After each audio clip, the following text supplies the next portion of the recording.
ولله الأسماء الحسنى ولله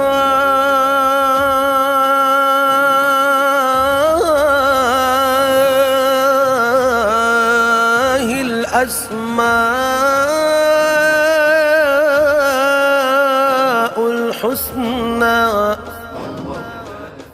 فادعوه بها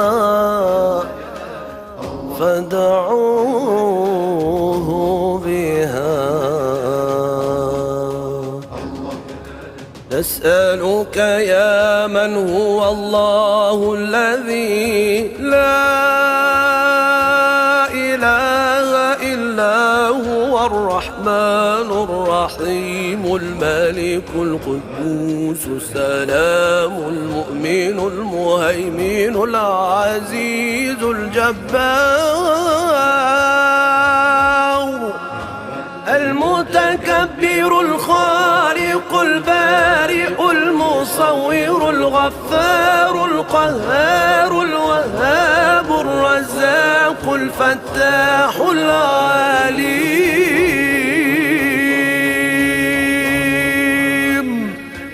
القابض الباسط الخافض الرافع المعز المذل السميع البصير الحكم العدل اللطيف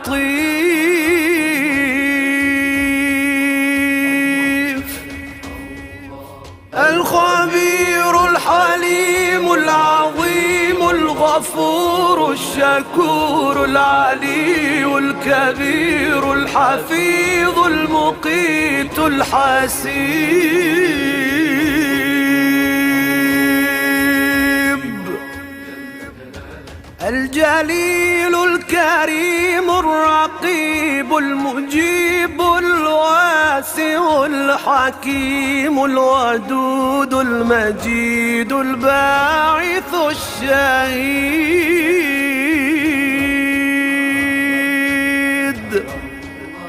الحق الوكيل القوي المتين الولي الحميد المحصي المبدئ المعيد المحيي المميت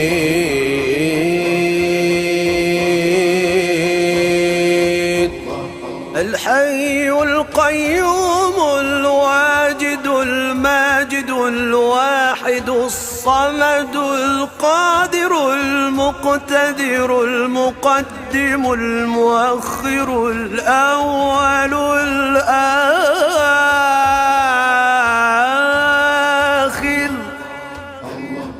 الظاهر الباطن الوالي المتعال البر التواب المنتقم العفو الرؤوف مالك الملك ذو الجلال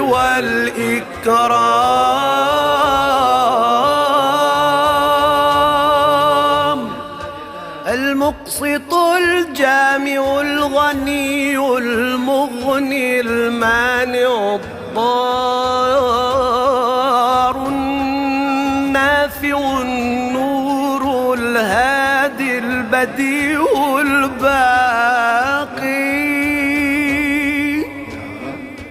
الوارث الرشيد الصبور الذي ليس كمثله شيء وهو السميع البصير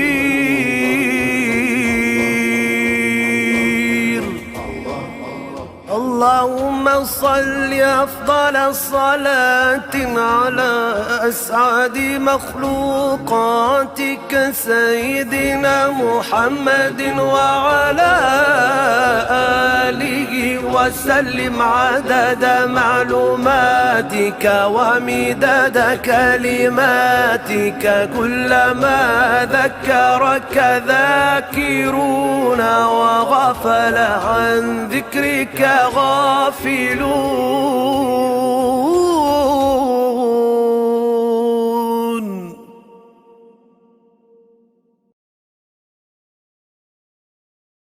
أعوذ بالله من الشيطان الرجيم. بسم الله الرحمن الرحيم. My name is Ali Mahdi Marali. I raised around £1,700 for the orphans in Iraq, and here's how I did it. For starters, I fasted every day of the holy month of Ramadan. The hours were very long, and I would feel very hungry and thirsty at times, but this made me think of the orphans around the world who had nothing to break their fast with. At least I had a table full of all the things my heart desired. Throughout the holy month, I also worked on learning and perfecting my recitation of Ziyat Ashura in Arabic. I would listen to a recording of the ziyarah and read with the book daily. By the grace of Allah, during the holy nights of Qadr, I got the opportunity to recite it for my family. It was such an incredible feeling. One day, I wish to recite it in the holy land of Karbala, if Allah wills it. The last thing I did to fundraise for the orphans of Iraq was going out on a daily walk before and after iftar. Due to lockdown, parks were closed. However, I would walk at least 10,000 steps a day with a family member along my street. Every day I would thank my Lord 1,000 times for having a father, a mother and a sister to walk with. But who do the orphans have? We have the ability to live comfortably and to eat whatever we want. But the orphans around the world struggle to have a roof above their heads. We can come together hand in hand to raise money for the orphans and allow them a more comfortable life. Imam Ali alayhi salam narrated, attract sustenance by giving charity.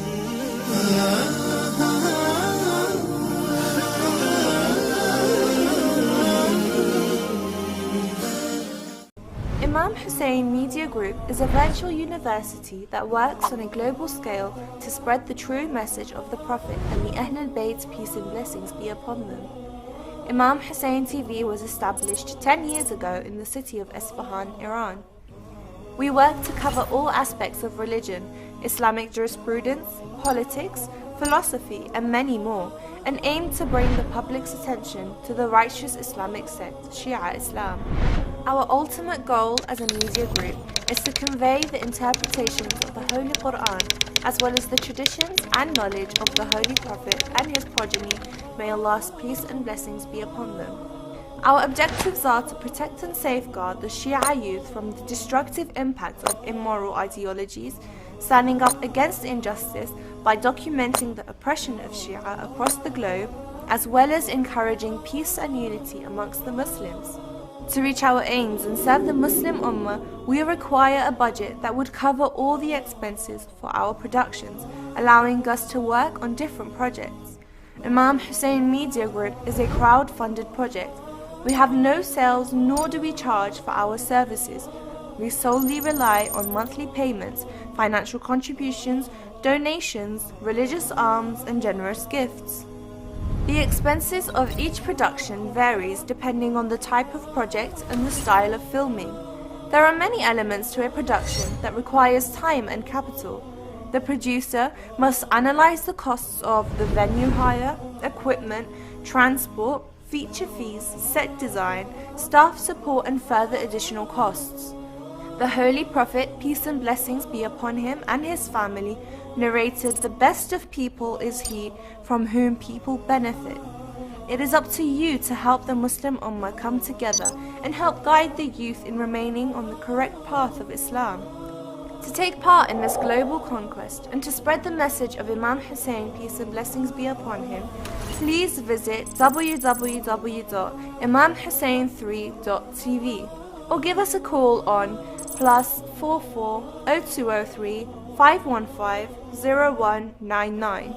You can also contact us via WhatsApp, Telegram, SMS, or even email us on donate@imamhussein.tv.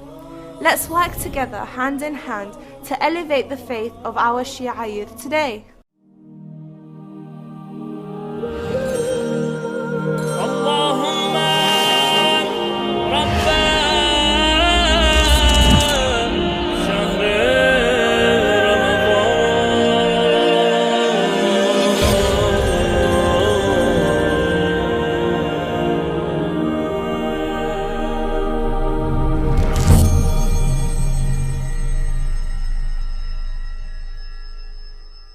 COVID-19 has taken us all by storm and has had a major effect on our daily lives. It's not only affected the nation's mental health, but has had a great effect on the spirituality of many individuals. Although some centres are trying to open again for the holy month, sadly restrictions still remain in place.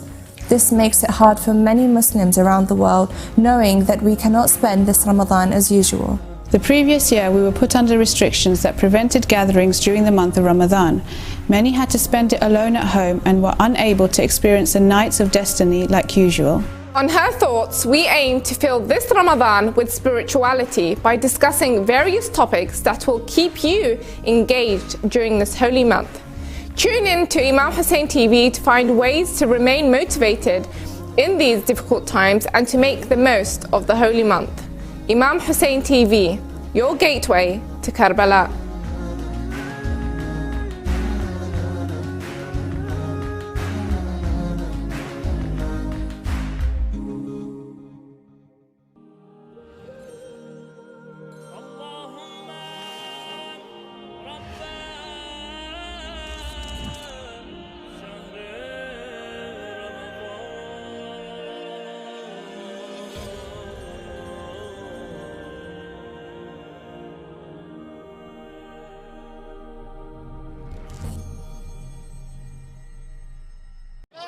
Are you in court for raping English girls? Remember? You're here defending the paedophile. I'm here defending your dad. These women are here defending the paedophile. You're here defending. We don't need a TV channel because we've got mosques. We have Islamic centres that are always open. We have schools teaching Islam. Hijab is part of a school uniform. Islam has come and it's established here in the West. And everyone's happy. They love us, our food, our fashion, our culture. The media is always on our side. We've got plenty of English speakers, plenty of English books, and plenty of places to go and learn in the English language. Let's be real. Let's get active. Be more involved. www.imamhusseinfree.tv. Assalamu alaikum wa rahmatullah wa barakatuh, my dear brothers and sisters, and welcome to this video. Now, inshallah, with the permission of Allah subhanahu wa ta'ala, we have been able to complete this 5th floor. Now, this floor is going to be dedicated to the English and the Urdu channels, both of them combined into one floor. And you can see that this layout is a bit different. There are more desks. This is so that our Urdu and English montage experts, editors, producers, directors can sit here and carry out their work. Now, inshallah, this is all possible with your donations. And subhanallah, we have been so quick to be able to reach this level, and inshallah with the barakat of your du'as and your donations, we can go further and expand and build this building, build your house, and build a brick in your name. Lay a brick in your name, in the name of your family and your loved ones, and contribute today. Imam Hussein TV, your gateway to Karbala.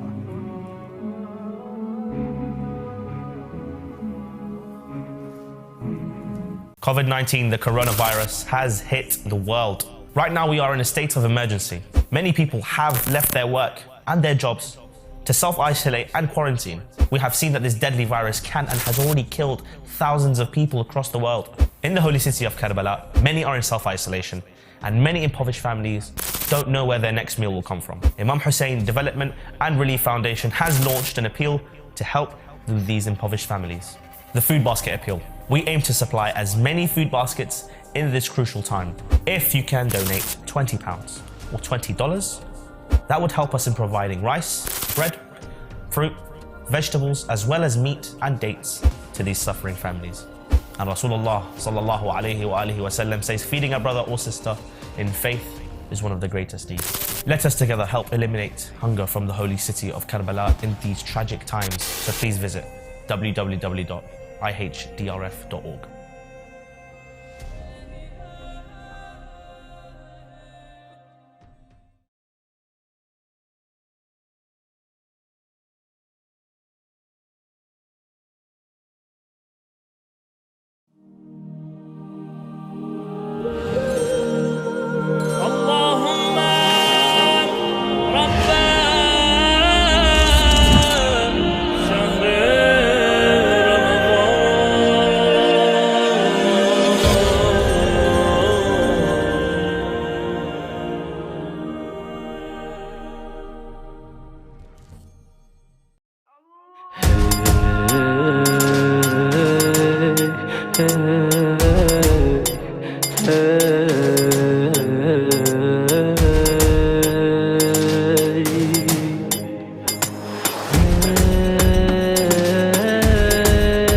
Assalamu alaikum wa rahmatullah.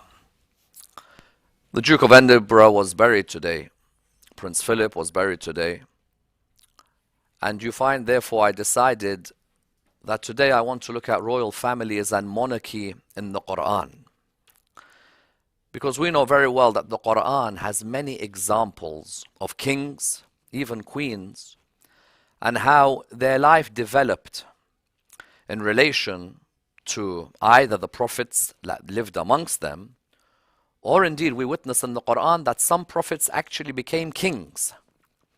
Many would not imagine that a prophet of God would become a king. Normally when you think of a prophet of God, you think, for example, of the terms such as Nabi or a term such as Rasul. You think prophet, you think messenger. But you'd never think of the prophet being the head of a mamlaka. In the Muslim world today, we have a number of kingdoms. In my own research, if I remember rightly, you'd find maybe 10 kingdoms in the world today, or majority Muslim countries. There are 10 royal families that one can look at. For example, in Bahrain, you have a royal family. United Arab Emirates, you have a number of royal families. In the Hijaz, you have royal family.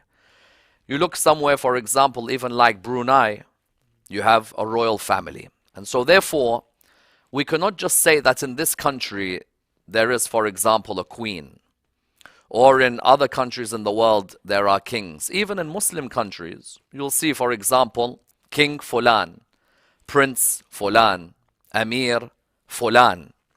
And this is not something unusual in our history, because in the 1400-year history of the religion of Islam as we know it, and in the history of humanity generally, we found that kings and queens have been part and parcel of societies establishing themselves in authority positions. Even certain scholars in Islamic history would write books of history where would be written, for example, Tarikh al-Rusul, the history of the prophets, but also that there are muluk, that there are kings as well. So I'll give you the history of the prophets and I'll give you the history of the kings.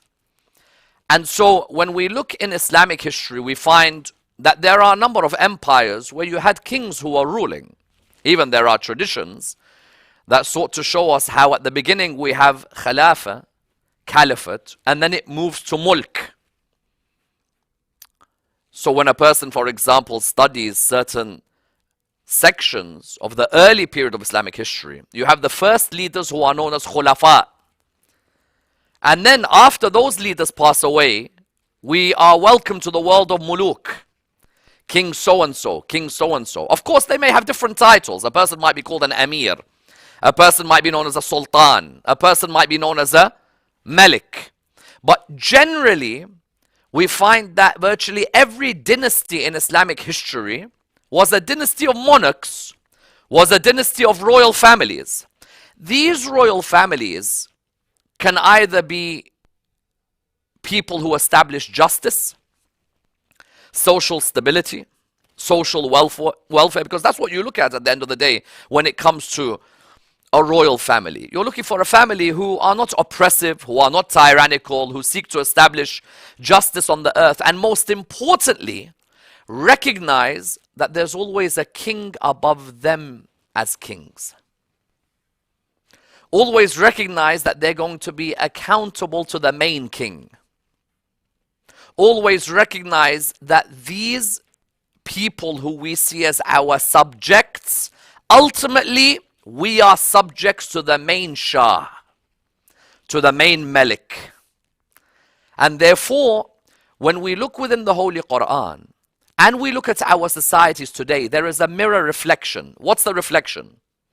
In our societies today, can you see certain non-Muslim kings who were not tyrannical to their people? Yes.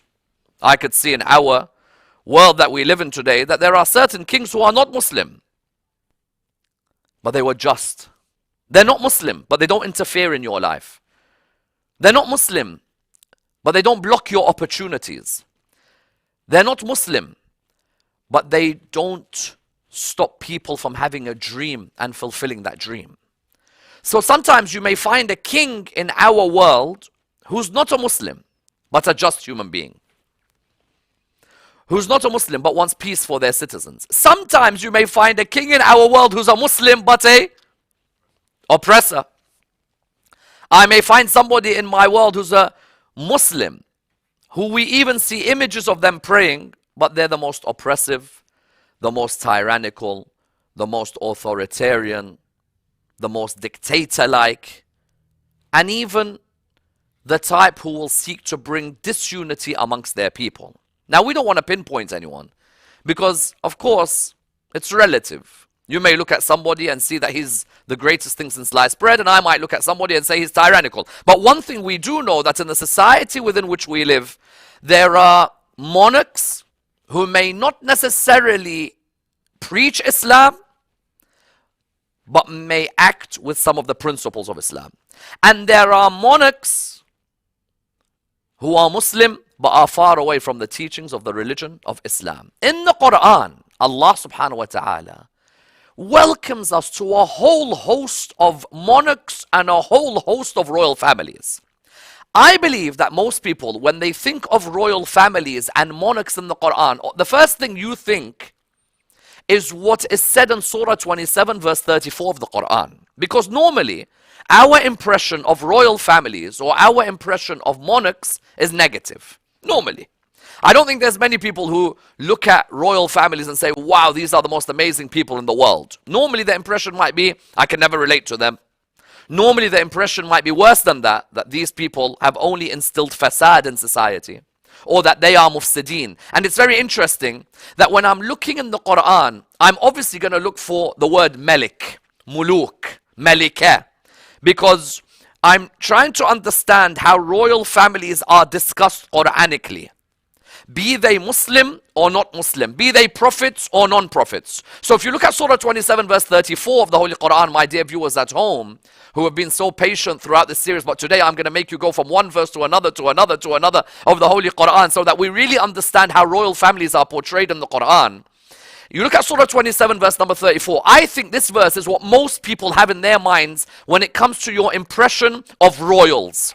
بسم الله الرحمن الرحيم. قالت إن الملوك إذا دخلوا قرية أفسدوها وجعلوا أعزة أهلها أذلة. What is said over here? Verily kings, when they enter a town victorious, ruin it and make the noble of its people the meanest. I think that's generally the impression most people have.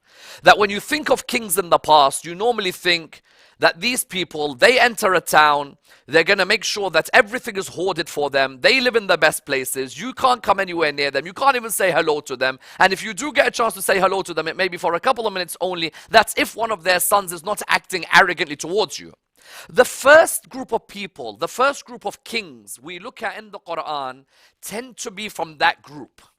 So let's start off with the really bad ones before we move on to looking at some better examples. Because in the Quran, I'm sure all of us at home are able to name certain kings in the Quran who are, let's just put it this way, quite arrogant with what they've accumulated. Because when you've got a palace that big, and you've got servants that you don't even have to move, you literally just flick your finger and you're like, you know what, bring me this, bring me that, bring me this, bring me that. You're not going to necessarily be the most humble person in the world. You cut your connection with God, then you're definitely going to be one of the arrogant ones until you probably believe that you are God. Now, the first story in the Quran I find between two kings, one may argue, can be seen with Ibrahim alayhi salam. The Quran does tell us that Abraham is given a kingdom. If you look, for example, at Surah 4 of the Quran, let everyone go to Surah 4, please, at home. Surah 4, verse 54, if I'm not mistaken, you'll find that Allah subhanahu wa ta'ala talks about the fact that He's given Abraham kingship. Normally, if I talk of Nabi Ibrahim alayhi salam, I only talk of Nabi Ibrahim as Nabi, or Rasul, or Imam, or Khalil. But Allah subhanahu wa ta'ala also talks of a mulk given to Nabi Ibrahim alayhi salam. In Surah 4 verse 54, Bismillah ar-Rahman ar-Rahim, أَمْ يَحْسُدُونَ النَّاسَ عَلَى مَا آتَاهُمُ اللَّهُ مِنْ فَضْلِهِ. Do they envy the people for what Allah has given them of his grace. فقد آتينا آل إبراهيم الكتاب والحكمة وآتيناهم ملكا عظيما. Do they envy the people who we give out of our grace? Why are you giving hasad to someone who's done well? Allah's the one who's given him that rizq. Why are you envying them? Do you have a problem with who Allah shares his rizq with? If you have a problem with who Allah shares his rizq with, then you have a problem in your belief system. But here Allah points to a particular group who he has given grace. But look at what he's given them. أم يحسدون الناس على ما آتاهم الله من فضله فقد آتينا آل إبراهيم الكتاب. Okay, we gave the family of Abraham the book. والحكمة, wisdom, of course. Because there are many who have ilm, but few who have hikmah. Many have knowledge, very few have wisdom. وَآتَيْنَاهُمْ مُلْكًا عَظِيمًا. And we gave them a great kingdom. Nabi Ibrahim is given a kingdom. But alongside Nabi Ibrahim, there's the king of Babylon. The king of Babylon, or in some traditions we talk of Nimrod. Nimrod, royal, monarch, arrogant, powerful. But now he witnesses that he has a contender. There are some kings, when they look at other kings, can get on with them. There are some who turn around and say, nah, I'm the king here. I'm not just the king, I'm virtually a god to my people. If I want, I burn people. And in the Quran, you found that when he tries to burn Ibrahim, who he feels is a contender for royal in Babylon, of course Allah subhanahu wa ta'ala tries to show all of them that at the end of the day, I'm the ultimate Malik. This fire becomes cool and it becomes tranquil for Ibrahim. Now Nimrod's got a problem. I'm king of Babylon. This guy has been given kingdom.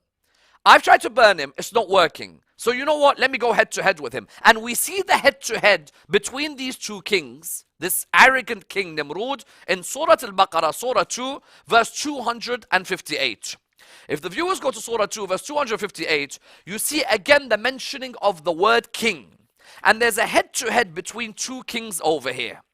What's the head-to-head? Bismillah ar-Rahman ar-Rahim. In Surah 2, verse number 258. أَلَمْ تَرَ إِلَى الَّذِي حَاجَّ إِبْرَاهِيمَ فِي رَبِّهِ أَنْ آتَاهُ اللَّهُ الْمُلْكَ. Have you seen the one who disputed with Ibrahim about his Lord? Because of what? Because God has given him kingdom. Notice it doesn't say آتاه النبوة, آتاهم الرسالة, آتاه الإمامة. ألم تر إلى الذي حاج إبراهيم في ربه أن آتاه الله الملك. So you got one king who may be referring to his own kingdom, another king who's been given kingship by Allah subhanahu wa ta'ala. He says to him, you know what? I've tried to defeat this guy. I can't defeat him. And this is the very example of a king who wants to ruin the good work or those who are being blessed. إذ قال إبراهيم رب الذي يحيي ويميت. My Lord is the one who gives life, who causes death and gives life.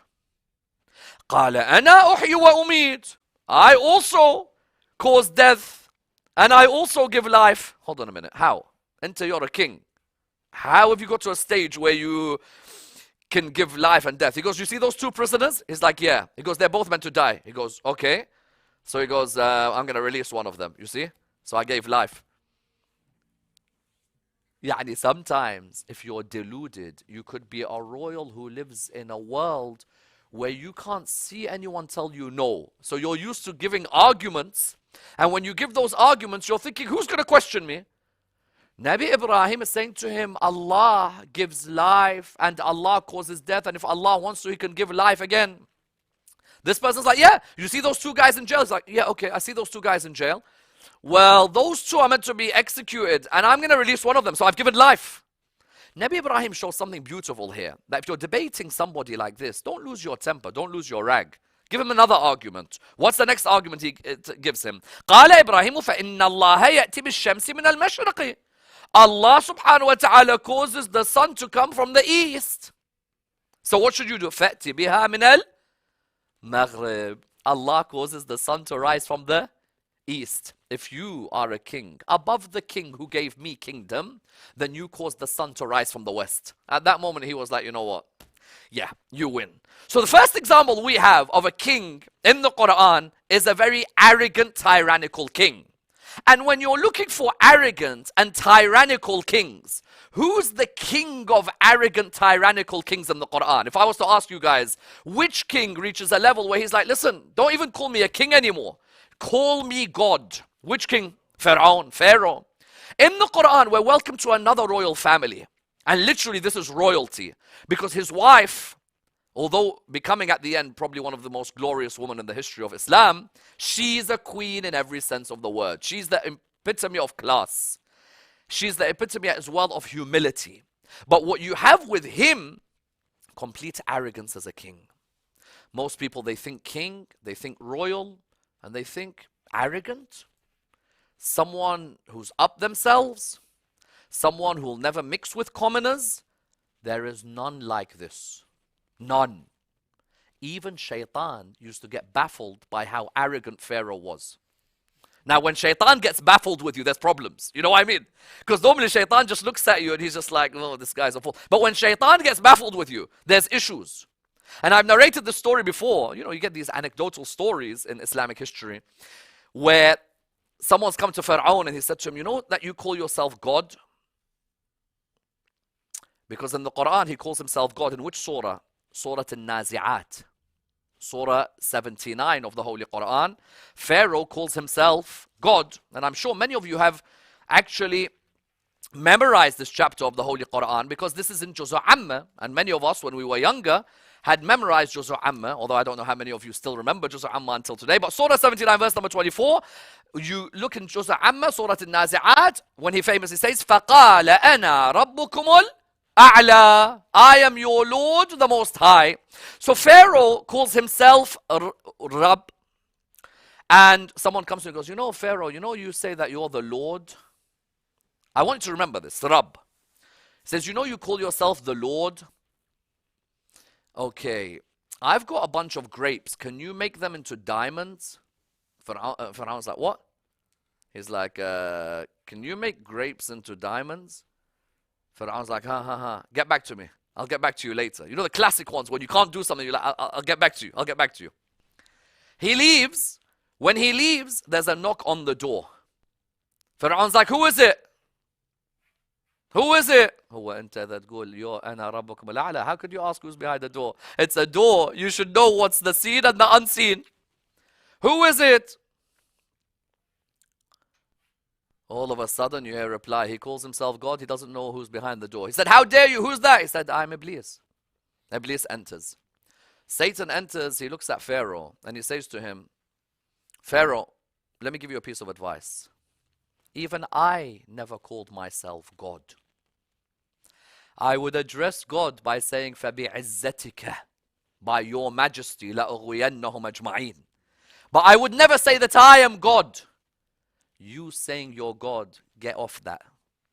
So then Pharaoh looks at Shaitan, he goes to him, so why did you not do sujood to Adam then, if you still have that respect for God? He said, because I saw people like you in the lineage of Adam, I said it's not worth doing sujood to Adam. Now, Pharaoh in the Quran says, أَنَا رَبُّكُمُ الْأَعْلَى, Rabb. Pharaoh even called himself Ilah. Surah 28, Surah Al-Qasas, Surah 28, verse 38 of the Quran. Go to Surah 28, verse number 38. You'll see Pharaoh would call himself Ilah, Rabb, Ilah. وقال فرعون يا أيها الملأ ما علمت لكم من إله غيري. My man's rowdy. He doesn't mess about. What does he say? He says, oh, Pharaoh said, oh chiefs, you know what? I don't know any other God except me for you guys. What's he called himself number one? Rabb. What's he called himself number two? Ilah. The third thing he calls himself is Malik. Surah 43, verse number 51 of the Quran. You see, Pharaoh finally concludes, Ana Rabb, astaghfirullah. Ana al-Ilah, I don't know any other Ilah for you guys. And in Surah 43, verse number 51, my man just goes on a different one. He just goes and says, you know what, I'm the king. Actually, don't call anyone else king except me. What does he say? وَنَادَى فِرْعَوْنُ فِي قَوْمِهِ قَالَ يَا قَوْمِ أَلَيْسَ لِي مُلْكُ مِصْرَ. Pharaoh turned around and said, oh my people, is not the kingdom of Egypt mine? I'd like to ask you guys a question, and all the viewers at home. What are the three things Pharaoh called himself? Number one, Rab, Ilah. Which surah in the Quran mentions all three of these? Which surah do we all recite? We've all memorized. It's so small. It's so small. It's such a small surah. قُلْ أَعُوذُ بِرَبِّ مَلِكٍ إِلَهٍ. قُلْ أَعُوذُ بِرَبِّ النَّاسِ مَلِكِ النَّاسِ إِلَهِ النَّاسِ. Why Surah An-Nas? Allah was replying to all three of his. He called himself Rabb. He called himself Malik. He called himself Ilah. قُلْ أَعُوذُ بِرَبِّ النَّاسِ. Reply. Malik النَّاسِ. Reply. Ilah النَّاسِ. Reply. Fir'aun in the Quran is the second one who we see who gives the image of royalty as completely negative. Arrogant, dictator, no social stability, unjust, the very embodiment of the negative image of royalty. So that's the second one. Third is that there is a king whose name is not mentioned. I haven't found his name in a hadith, but he's mentioned in the Quran as a king who was oppressive to his people. In which story? So we mentioned Nimrud, we mentioned Fir'aun, and then in the story Musa and Khidr. You know when Musa accompanies Khidr, and they go and you know Khidr is like to him, why are you coming with me? He's like, because I want to learn under you. He's like, sorry, you don't have the patience to learn under me. He's like, no, I promise I've got the patience. He goes, okay, anything I'm going to do, then you're not going to be able to question it. He's like, yeah, definitely, I won't question anything. So what happens in Surah Al-Kahf, Surah 18 of the Quran, Surah 18, where is it? From about verse 70 onwards, verse 71 onwards. You all know the story, my dear brothers and sisters. In the Quran, you've got the mentioning of Khidr and Musa. They're going on this mystical journey. And when they're on this mystical journey, Khidr and Musa, Khidr starts doing certain things, okay? And in verse 71, we begin to see what he starts doing. فَانْطَلَقَ حَتَّى إِذَا رَكِبَ فِي السَّفِينَةِ خَرَقَهَا. They went on a boat, and what does Khidr do? He makes a hole in the boat. Can you imagine walking with somebody and they just blatantly smash someone's car? You'll be like, bro, what did you just do? You just smashed someone's car. فَانْطَلَقَ حَتَّى إِذَا رَكِبَ فِي السَّفِينَةِ خَرَقَهَا قَالَ أَخَرَقْتَهَا لِتُغْرِقَ أَهْلَهَا. Moses said to him, have you made a hole so that the people drown? لَقَدْ جِئْتَ شَيْئًا إِمْرًا. You've come with something which is strange. Khidr just replies in one of the most coolest replies you'll ever see. قَالَ أَلَمْ أَقُلْ إِنَّكَ لَن تَسْتَطِيعَ مَعِيَ صَبْرًا. Didn't I tell you to have the patience to bear what I'm going to show you? Musa replies straight away, قَالَ لَا تُؤَاخِذْنِي. I beg you, you know what, please, don't, بِمَا نَسِيتُ. وَلَا تُرْهِقْنِي مِنْ أَمْرِ عُسْرًا. I beg you, don't constrain this affair and make it difficult. I'm on it. فَانْطَلَقَ حَتَّى إِذَا لَقِيَ غُلَامًا فَقَتَلَهُ. Okay, come with me. Young boy, yeah, okay, killed him. Moses like, you know what, I was baffled with the first one. I've just seen him kill a young boy. قَالَ أَقَتَلْتَ نَفْسًا زَكِيَّةً بِغَيْرِ نَفْسٍ. Did you just kill someone innocent? لَقَدْ جِئْتَ شَيْئًا نُكْرًا. You know, this is a bit baffling for me. It's quite horrible. Simple reply. قَالَ أَلَمْ أَقُلْ لَكَ إِنَّكَ لَن تَسْتَطِيعَ مَعِيَ صَبْرًا. Did I tell you that you don't have the patience to bear what I'm going to show you? Okay, you know what? I'm not going to ask anything else again. قال إن سألتك عن شيء بعدها فلا تصاحبني قد بلغت من لدني عذرا. If I ask anything else again, don't put me in your company. فانطلق حتى إذا أتيا أهل قرية. And then what happens? استطعما أهلها فأبوا أن يضيفوهما فوجد فيها جدارا يريد أن ينقض فأقامه. قال لو شئت لاتخذت عليه أجرا. They came to a wall. This wall was there. And what they did is that they came, they set it upright. They didn't ask for anything in return. Moses is like, can you please now explain to me what we just went through? What just happened? You just made a hole in a boat. You just killed someone. And we just repaired a wall. This is one long day. He begins to explain to him in verse 79. أما السفينة فكانت لمساكين يعملون في البحر فأردت أن أعيبها وكان وراءهم what? ملك. وكان وراءهم ملك يأخذ كل سفينة غصبا. Malik, evil. What type of Malik? The worst monarch, the worst king. It's the one who blatantly goes and confiscates properties belonging to their citizens. And I don't need just to put the title king, dictator, prime minister, president. Is when you do ghasab of people's properties. Baba, this is our house. We used to live in this house before the Ba'athist regime fell. We used to live here. We were forced to leave Iraq. Someone's coming to my house. Baba, give me the house back. No, the house belongs to the prime minister now. The house belongs to the president now. And I'm just giving this as an example, by the way. I'm not saying it in terms of accusing anyone. But we've seen situations where your house is taken forcefully. All of a sudden, you leave Iraq or you leave parts of the world and you're like, what happened to my house? It happened in Iraq, it happened in Iran, it's happened in other parts of the world where people just suddenly left. In Uganda, there were many people who left Uganda. They left Kampala. I was honored to visit Kampala. There were many who had to leave because of Idi Amin. And their houses in many cases were gone. They had to wait. They had to find people who knew people and so on and so forth.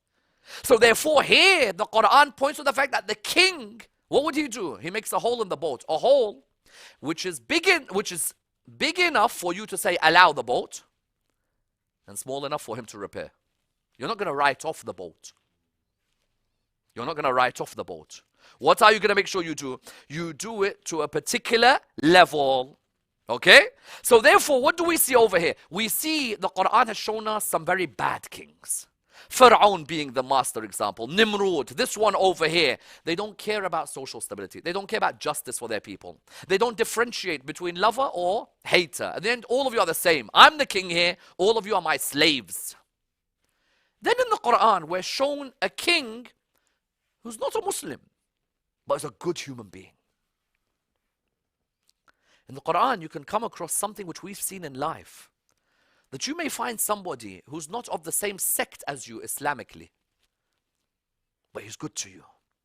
The Sultan of Oman, Sultan Qaboos, may God bless his soul, was not a Shi'i, Ithna Ashari. Nor could you even title him Sunni. The sect in Oman is Ibadi. But he let the Shia, here is your masajid, here is your ma'atim.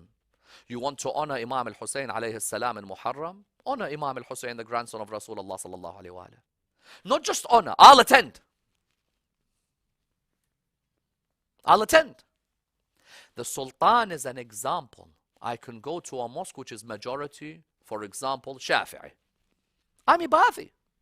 I could go to a mosque which is majority Ja'fari. Not just. There are non-Muslims living in Oman, in Muscat. Let them live. Let them work. Let them be part and parcel of our country. That is a Malik who has adala. A Malik who has insaf. A Malik who seeks justice in his society. In the Quran, that type of Malik is shown to us in the story of Nabi Yusuf alayhi salam. Nabi Yusuf alayhi salam, in the story of the Malik, we're introduced to the story from about Surah 12, verse number 43 onwards. If you go to Surah 12, Surah Yusuf, obviously, Surah 12 of the Quran, Surah Yusuf, verse number 40 odd onwards, you see that we're introduced to this king in verse 43 of Surah Yusuf. What are we introduced to? A king who is not unjust to the people. If I live in a country where the king has not come to my house, abused my family, insulted me, been rude to me, I've been fortunate then to live in a country where the monarch has been somebody achieving a certain level of justice. Am I going to say that this king didn't drink alcohol? Maybe they did, but that's in the privacy. That's their home. That's their privacy. Am I going to say that this king, for example, may not have committed certain sinful acts? Maybe they did. But did that king try and bring injustice in society or to try and bring a certain level of justice?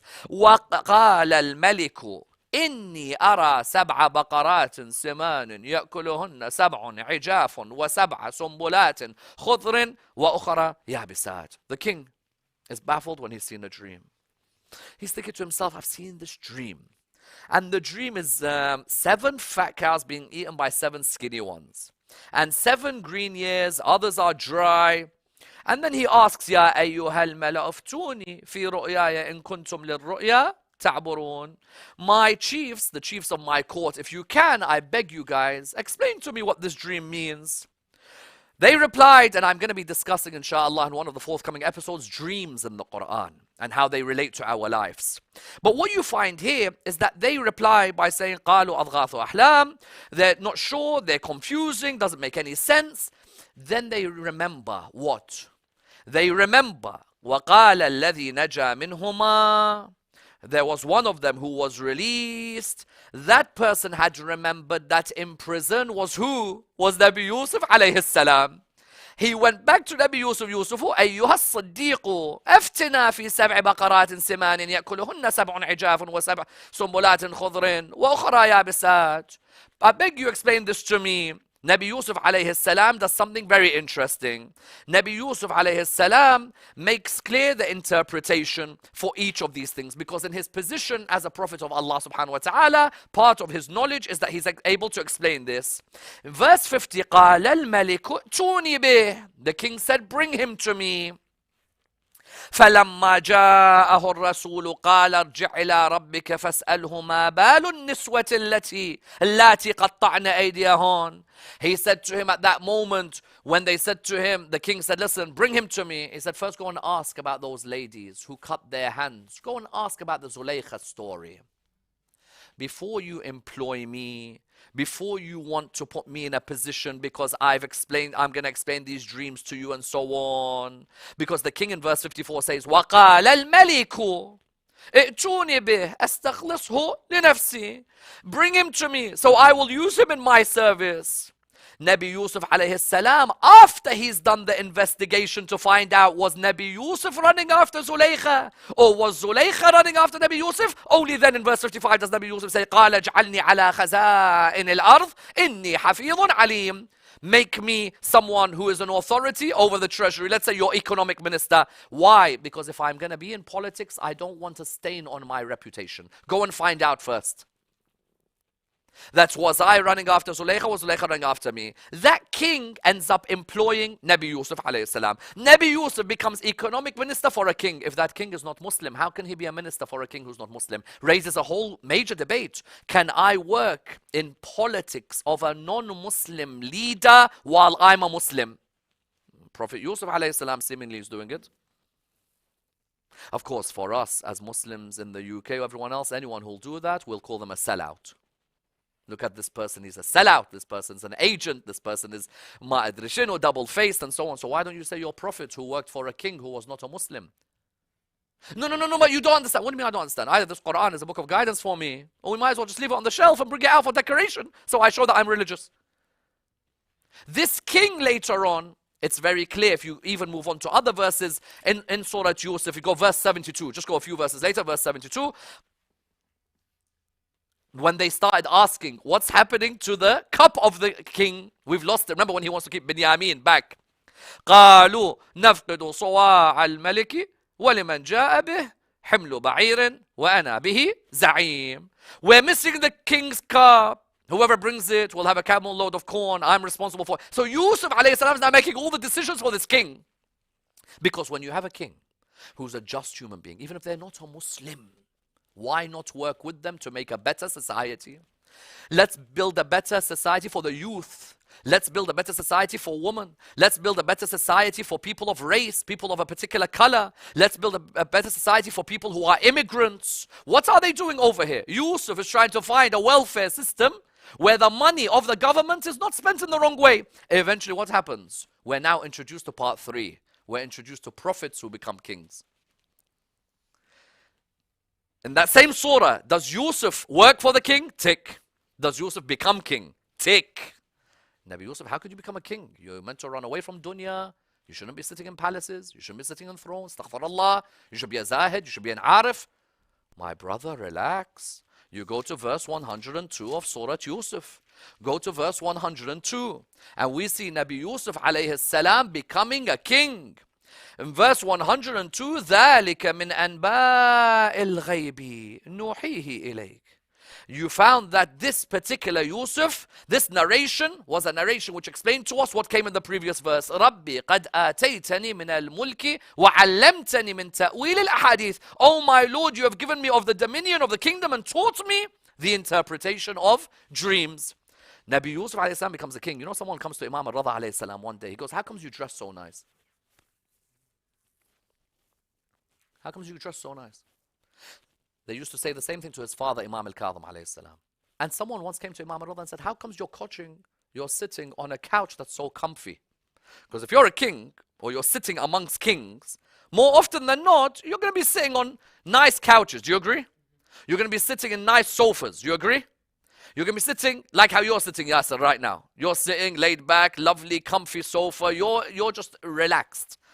But the kings will sit in even better sofas. They came to Imam al-Rada alayhi salam, how could you as an imam sit like this? He said, did Nabi Yusuf not sit on couches like this? Nabi Yusuf alayhi salam. Now does that mean because Nabi Yusuf became a king and he sat on comfy chairs, that means he's a man of the dunya? No. I can live in this world, but it doesn't mean I let the world live in me. Why is it haram? If Allah has given him kingship, so why would it be haram for a person to live in these places? Suddenly in the Quran, we're introduced to a group of prophets who either appoint kings or themselves are kings. Someone says a prophet appointing a king. In Surah Al-Baqarah, let's go to a prophet who appoints a king. The children of Israel were an absolute headache. Nabi Musa, headache with them. The ones who came before Musa, major headache with them. They had won some, they had lost some. If you go to Surah 2, verse 246 of the Quran, you'll see that we're introduced to a time where the children of Israel are in no man's land. How many prophets came to them to guide them? How many prophets came to lead them? And after Nabi Musa, they were actually in a strong position. And they had amongst them the taboot. You know, sometimes if I go to the Indo-Pak subcontinent and I give majalis, or sometimes in Urdu-speaking centers, they carry a taboot. Like a coffin, yeah, a box. The word taboot is mentioned in the Quran in Surah Al-Baqarah. So when you're saying, I'm bringing out Bibi Fatima's taboot, normally people bring these things out to remember what happened with Ahlul Bayt, salawatullah wa salamu alayhim. The taboot in its origin is huge until today. I don't think people at home, I don't know how many people at home understand that the taboot mentioned in Surah Al-Baqarah has a huge, huge political ramification when it comes to the situation in Palestine and Jerusalem. In English, we would call it what? We'd call the taboot the Ark of the Covenant. This taboot was given by the Lord. Musa protected. He said to them, while you have this, you'll never be at loss. But the children of Israel, what did they do to the prophets who came? What did they do to the message? Again, they were lost. And the Philistines had defeated them. When the Philistines had defeated them, the prophet at the time was Prophet Samuel. They wanted, if you see in verse 246, أَلَمْ تَرَ إِلَى الْمَلَأِ من بني إسرائيل من بعد موسى إذ قالوا لنبي لهم. What did they want? ابعث لنا ملكا.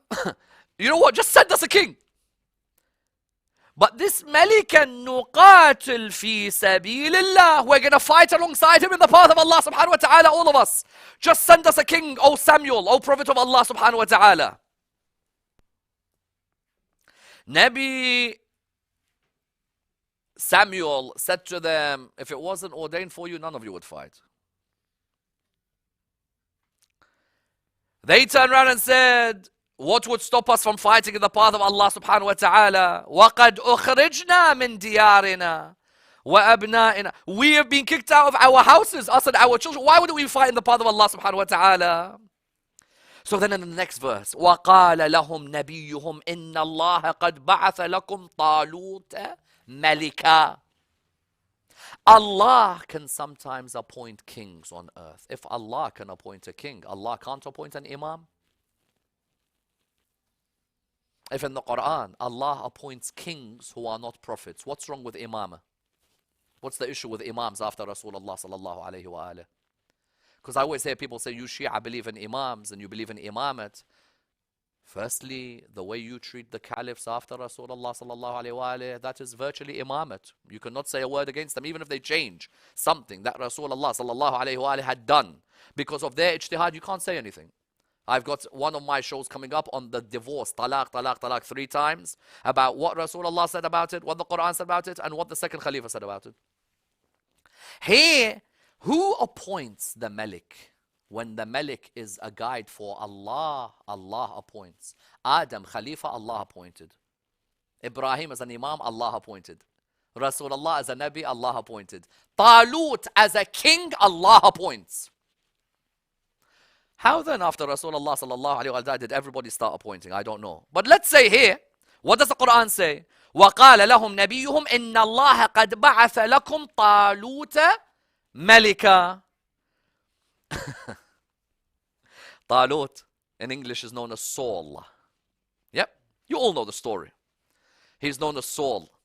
Children of Israel were like, okay, you've appointed a king for us. Who's richer, us or him? قالوا أَنَّا يَكُونُ لَهُ الْمُلْكُ عَلَيْنَا وَنَحْنُ أَحَقُّ بِالْمُلْكِ مِنْهُ وَلَمْ يُؤْتَ سَعَةً مِنَ الْمَالِ. أهم شيء مال.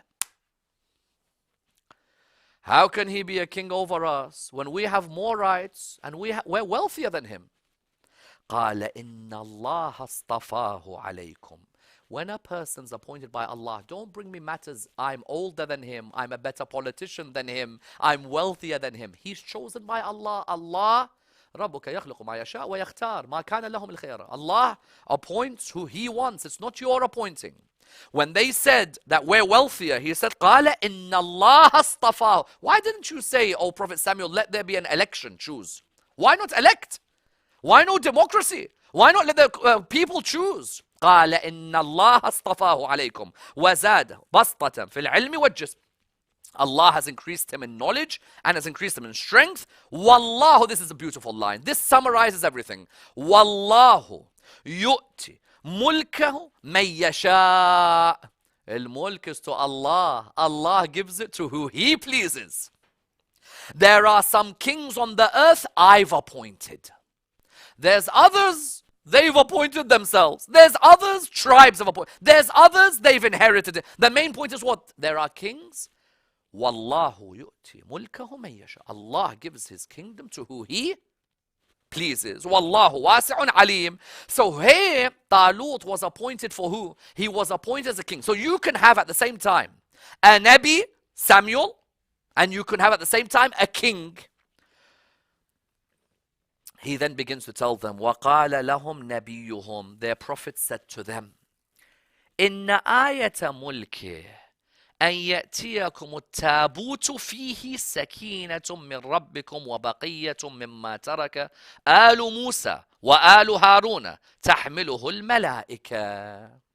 You know what the sign is that he's your king? He shall have the Ark of the Covenant. He'll bring the Ark of the Covenant, which contains within it the relics of the previous prophets. The Tabut. Why do you think it's so important, the Ark of the Covenant? Because it contains within it the Ark of the relics of previous Anbiya. Swords, shields, armor, everything is within this Tabut. And don't get me wrong, it's not just a matter of picking up any sword. You know the moment the man picks up that sword, it's game over. You know that ring has a different effect when you wear it. You know what I mean? There's a difference when Rasulullah sallallahu alaihi wasallam gives you Dhul Fiqar and you go down to Medina market and someone gives you a sword. Yes? So here, what you have is the Tabut, the Ark of the Covenant. And so what begins to happen, if you go to the next verse, فَلَمَّا فَصَلَ طَالُوتُ بِالْجُنُودِ قَالَ إِنَّ اللَّهَ مُبْتَلِيكُمْ بِنَهَارٍ. Allah is going to test all of you with a river. Whoever drinks from that river, what's going to happen to them? Whoever drinks from that river is not going to be with me. Whoever comes across that river and doesn't drink is with me. They're deadly thirsty. They're proper thirsty. 313 don't drink. The rest drink. When they go all the way across, what happens? We're introduced to the person who's going to be what? Who's going to be their next king. Because who is it that defeats Goliath? Dawood alayhi salam. And who then maintains the Ark of the Covenant? Dawood alayhi salam. And that's why in the world today, the whole debate about that area in the Middle East, the Temple of Solomon, the Ark of the Covenant, that whole area is all centered on King David and King Solomon. In the Quran, are they known as kings? Of course. But you're a prophet. How could you be a king? Why not? If Allah wants to give him the dominion of the earth. In the Quran, go to Surah 38, my dear brothers and sisters, where we come to the main royal family in the Quran. When I say main royal family, Nabi Dawood and Nabi Sulaiman, Malik Dawood, Malik Sulaiman, they are royalty. With my due respect to every royal family in the world, I've seen golden escalators, I've seen royal palaces, I've seen people with everything on this earth. Have you ever seen anyone who can just go, hey, Jinn, I need you to make a building for me, and you, Jinn, I need you to go diving for me. And by the way, the birds, do you mind reading dua with me? And make sure that the mountains can also join us. I don't think anyone's got a kingdom like that. Do you agree? Nobody has a kingdom like that. In Surah 38, go from about, I don't know, from about verse number probably 20 onwards, you'll see Allah subhanahu wa ta'ala introduces us to the two main kings. You want to know royalty and you want to know Ibrahim's kingdom in Al Ibrahim, you go towards these kings. In Surah 38 of the Holy Quran, you see Allah subhanahu wa ta'ala introduces us to these kings. These kings, the first of them is Dawood. When you look at Nabi Dawood alayhi salam, we're introduced to him. Verse number 18 of Surah 38 of the Quran. King David, King Solomon, important for the Jews, important for the Christians, important for the Muslims. The Jewish community have a major connection with the Temple of Solomon, with the Ark of the Covenant, with King David, King Solomon. Likewise for us in the Quran, verse number 18. Bismillah ar-Rahman ar-Rahim. Inna sakharna al-jibala ma'u yusabbihna bil-ashi wal-ishraq. Okay, you know what? You want to understand just how powerful this king is. The mountains join him when he's reading dua. That's a pretty powerful king. Do you agree? That Windsor Castle, with all due respect, it's a wonderful castle. I don't think it just look at a mountain and say, you know, the king wants to read dua. Can you join us if you don't mind? To a mountain. That's not going to happen, is it? David's on a different level. Verse 19, just in case the mountains singing or reading dua is not enough, وَالطَّيْرَ مَحْشُورَةً كُلٌّ لَهَا أَوَّابٌ. Just in case, by the way, that you guys are thinking the mountains' voices aren't that good. I'm sure mountains have nice voices. Just in case, then the birds will also join us. And I know that birds have got some lovely voices. We always say someone's a lovely voice is like a canary, don't we? The birds. Now you imagine your kingdom and you're like, I'm going to read dua. So if you don't mind, can all the birds come and join me in dua? Imagine how amazing that's going to be. And just in case you're not sure, the birds are obedient to him. وَشَدَدْنَا مُلْكَ. We made strong his kingdom. وَآتَيْنَاهُ الْحِكْمَةَ وَفَصْلَ الْخِطَابِ. And we bestowed upon him wisdom, and we bestowed upon him what? We bestowed upon him clear judgment. Nabi Dawood, king. Who inherits his kingdom? Sulaiman. Hold on, can people inherit? Or no? Why do you have a problem when Hussein inherits Hassan, and Hassan inherited Ali, and Zayn al-Abidin inherited Hussein? And why do you have a problem when Imam al-Baqir inherited Imam Zayn al-Abidin, or Imam al-Sadiq inherited Imam al-Baqir, or Imam al-Kadhim inherited Imam al-Sadiq, or Imam al-Rida inherited Imam al-Kadhim, or Imam al-Jawad inherited Imam al-Rida, or Imam al-Hadi inherited Imam al-Jawad, or Imam al-Askari inherited Imam al-Hadi, or Imam al-Hujjah inherits Imam al-Askari? What's the issue? What's the issue? Here we have prophets who inherit one another. The Quran clearly mentions that in Allah astafa Adam, Nuh, Al Ibrahim, Al Imran. You know, in this country, the royal families, the Windsors, or you mention the Mountbattens, or the Spencers, these are all big families, the Westminsters. In Islam, Al Ibrahim is the royal family. Not some random Arab who used to worship idols, or another one who used to kill his children, or another one who used to slap ladies. It's the line, the light of Ibrahim alayhi salam. Sulaiman inherits his father. Sulaiman inherits his father's kingdom. But Sulaiman's kingdom, my Lord Almighty. At the beginning, even if you're just a king, and you've got mountains and birds singing for you, you're doing well. Do you agree? Sulaiman, it's not just about him and his father having birds and mountains singing for them. It's also the fact that they are humans who are just, who judge with wisdom. This is more important. And that they are, please understand this point, the ones chosen by Allah are a manifestation of Allah's justice on earth. This is the huge point. The one king who's chosen by Allah is a manifestation of Allah's judgment on the earth. With Sulaiman alayhi salam, we see in the Quran that Allah subhanahu wa ta'ala mentions him in the same surah, Surah Sa'd. He mentions him from verse number 30 onwards. وَوَهَبْنَا لِدَاوُدَ سُلَيْمَانَ, and we gave Dawood a son, Sulaiman. نِعْمَ الْعَبْدِ. This is the most important thing. A king who recognizes they are the servant of the main king, Malik al-Muluk, that is more important than any knowledge they have. That they recognize themselves as just a servant of Allah and a servant of the creation of Allah. That's why Allah said, وَوَهَبْنَا لِدَاوُدَ سُلَيْمَانَ. Before I mention how many great things Sulaiman has, firstly, نِعْمَ الْعَبْدِ. In tashahhud and salah, what do we say? أشهد أن لا إله إلا الله وحده لا شريك له وأشهد أن محمدا, then عبد, then Rasul. عبودية is giving him risala. نعم العبد إنه Awwab. Awwab means often returning to Allah subhanahu wa ta'ala. His whole life is centered as a king. No, it's centered around the King of Kings. He's always returning to Allah subhanahu wa ta'ala. And that's why the next verse, which starts to discuss him with his soldiers and them on their horses, is a controversial verse in the Quran. This is probably one of the most controversial verses in the Quran, because some traditions, unfortunately, came into Islamic literature which started talking about the fact that, you know what, he loved his horses, and then he got angry one day because his horses made him miss salah. So he went and stabbed all his horses up.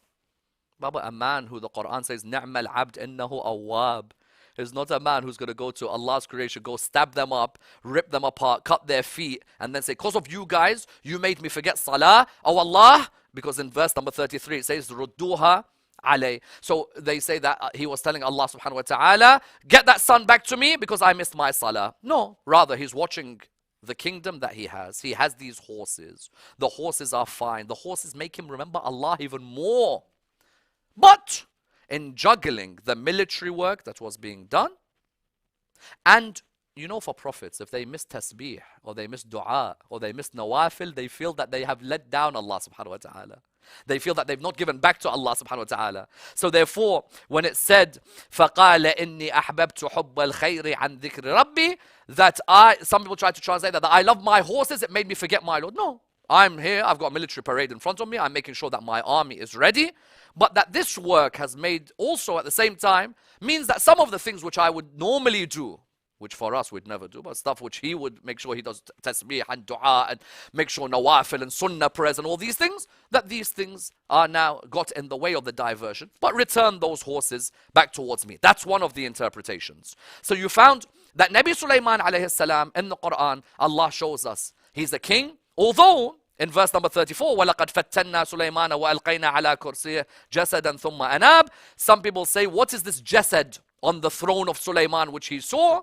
Some have the opinion that this was just a vision that he saw. He wanted a kingdom. Look in the next verse. قَالَ رَبِّ اغْفِرْ لِي وَهَبْ لِي مُلْكًا لَا يَنْبَغِي لِأَحَدٍ مِّن بَعْدِي. Give me a kingdom that you won't grant to anyone after me. Of course, he does want the kingdom or even the rulership and the leadership to continue in his line. Unfortunately, it doesn't continue in his line. There is a period where the children of Israel do continue, but that authority doesn't necessarily continue. However, Allah gives him, look at the kingdom he gives him. فَسَخَّرْنَا لَهُ الرِّيحَ تَجْرِي بِأَمْرِهِ. Imagine, not the wind becomes your servant, the hurricane becomes your servant. Imagine your kingdom, you could tell a hurricane, hey, stop. Angels who control the hurricane. فَسَخَّرْنَا لَهُ الرِّيحَ تَجْرِي بِأَمْرِهِ رُخَاءً حَيْثُ أَصَابَ. And then after that, وَالشَّيَاطِينَ. Imagine the shayateen, the Satans, the devils are your servants. وَالشَّيَاطِينَ كُلَّ بَنَّاءٍ وَغَوَّاصٍ. What do we have here? We have the fact that the Satans become builders for him and they dive in the sea looking for things for him. What's his submarine? Shayateen. The submarine for him, shayateen. Ghawas. What's ghawas? Divers. They become his submarine. And the jinn, the shayateen, they start doing buildings for him. And so you see his kingdom. But in his kingdom, and I'm going to conclude with this, that this country saw a duke pass away and buried today. A prince pass away, buried today. But his wife, the queen, remains. In his kingdom, when we look in Surah 27, we see that Allah introduces us to a wonderful queen. Yes, there are many kings in the Quran, but sometimes it takes one queen to be the meaning of everything. And in Surah 27, Sulaiman, the birds were his servants. Do we agree? They used to read dua with him. The jinn were his servants. The wind was his servants. Everyone was his servant. And he sent out the hudhud. When the hudhud went out, the hudhud went looking. He wanted to see what's going on. When Sulaiman was like, where's the hudhud, the hoopoe bird? Hoopoe bird comes back, verse 23. Inni wajadtu imra'atan tamlikuhum wa utiyat min kulli shay'in wa laha arshun azim. I found a woman ruling over them. Sometimes you may find in some countries it's a king. In some countries it's a queen. At this moment, we had a king called Sulaiman, but we had a queen called Sheba. But you know what's beautiful about her?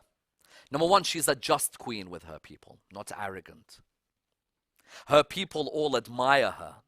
Look at verse 24. Maybe the admiration went a bit too far. وَوَجَدْتُهَا وَقَوْمَهَا يَسْجُدُونَ لِلشَّمْسِ مِن دُونِ اللَّهِ. Yeah, maybe they were prostrated to the sun instead of Allah subhanahu wa ta'ala. وَزَيَّنَ لَهُمُ الشَّيْطَانُ أَعْمَالَهُمْ فَصَدَّهُمْ عَنِ السَّبِيلِ فَهُمْ لَا يَهْتَدُونَ. The hoopoe bird comes back to him with a full report. Okay? Now, Nabi Sulaiman alayhi salam wants to send a letter. And he wants to send this letter to the lady in verse number 30. إِنَّهُ مِن سُلَيْمَانَ وَإِنَّهُ بِسْمِ اللَّهِ الرَّحْمَنِ الرَّحِيمِ. He sends a letter and he wants to make clear, you're a queen, I'm a king, but the king of kings remains Allah subhanahu wa ta'ala. That queen of Sheba, however much she is a queen, however wealthy she is, the humility of Sulaiman is what attracts her to the path of Allah subhanahu wa ta'ala. Because ultimately in this world, there's many kings, there's many queens. There's only one king of kings. And that's why one ayah we will conclude with, Surah 3, verse number 26. That we may see many people and say, at your majesty's service, your honorable majesty. But remember that that majesty could go at any second. Because in the Quran, Allah subhanahu wa ta'ala makes it clear to us that there's only one king. What do we say? قُلْ اللَّهُمَّ مَالِكَ الْمُلْكِ. Allah subhanahu wa ta'ala is what? He is Malik al-Mulk. تُؤْتِ الْمُلْكَ مَنْ تَشَاءُ. You are the master, you are the king of kings. You give your kingdom to whoever you want. وَتُعِزُّ مَنْ تَشَاءُ وَتُذِلُّ مَنْ تَشَاءُ بِيَدِكَ الْخَيْرُ إِنَّكَ عَلَى كُلِّ شَيْءٍ قَدِيرٌ. Thank you all so much. Wassalamu alaikum wa rahmatullah.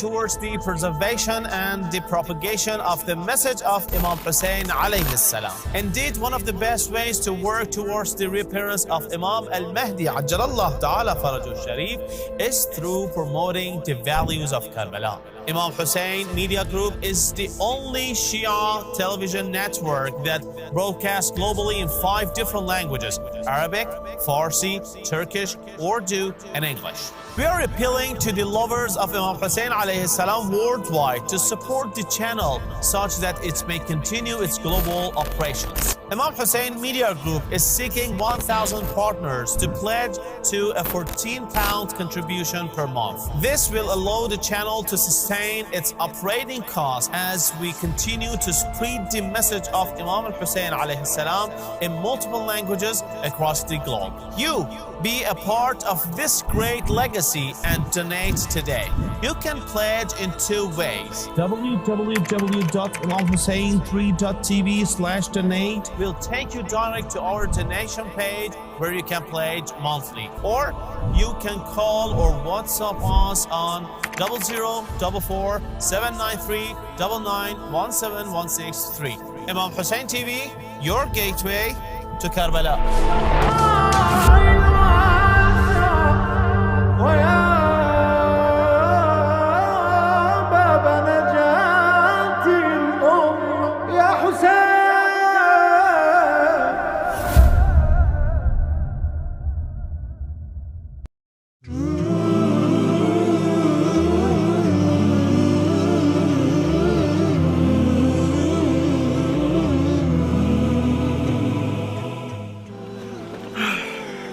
How's things, man?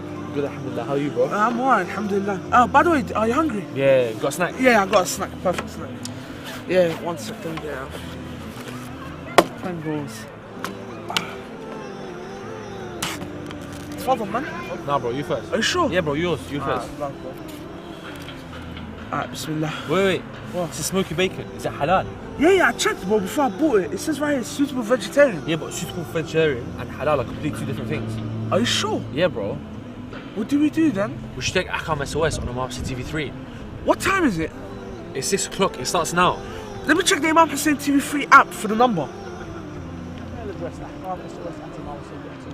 Or alternatively, give us a call here in the studio, +44 203 515 0199. Inshallah, myself and the Sheikh are going to discuss and answer your questions. Oh, we've got a phone call, Sheikh. Now, inshallah, we to get through to the viewer.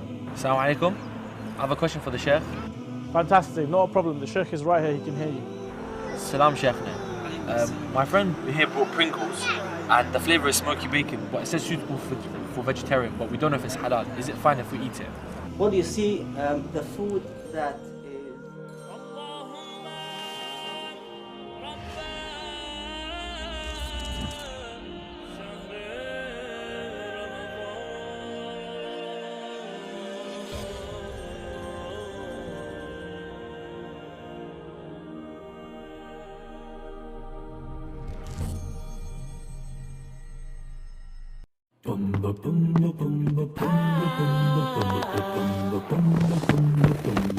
Imam Hussein Development and Relief Foundation is a charity set up to help the underprivileged in the holy city of Karbala. We have projects to help orphans, widows, newly married couples, and not forgetting the pilgrims of Imam Hussein. So do something amazing.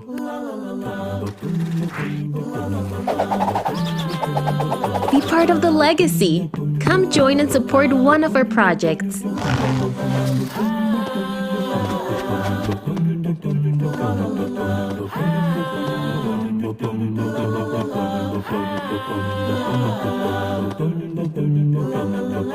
Join us. Donate now. www.ihdrf.org.